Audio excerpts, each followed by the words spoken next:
ॾिसी रहिया आहियो सिंध ग्रीन न्यूज़। मां आहियां गुलज़ार अहमद चांडियो। ख़बरुनि जो सिलसिलो जारी आहे। हाणे ख़बरूं शामिल कंदासीं। जैकमाबाद का ब्यूरो चीफ गुलाम हुसैन जखरानी जी रिपोर्ट मुताबिक़ जैकमाबाद डिस्ट्रिक्ट बार एसोसिएशन जे सालियानी इलेक्शन जे नतीजनि जो ऐलान।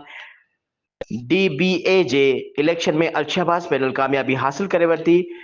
डीबीए जे सालाना इलेक्शन में अलशहबाज पैनल सदारती उम्मीदवार एडवोकेट मुज़फ़र अली रिंद 132 वोट हासिल करे कामयाब थी वियो।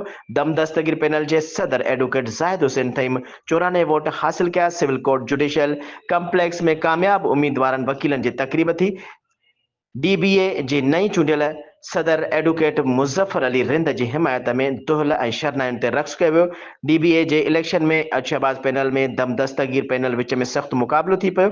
डीबीए जे सालियानी इलेक्शन फर्स्ट एडिशनल सेशन जज ख़ादिम हुसैन चांडियो जी निगरानी में थी। डीबीए में 266 वकीलनि जा वोट रजिस्टर आहिनि, जॾहिं त 237 वकीलनि पंहिंजा वोट कास्ट कया ऐं पुलिस पारां डीबीए जे इलेक्शन जे मौक़े ते सिक्योरिटी जा इंतज़ाम सख़्तु कया विया हुआ।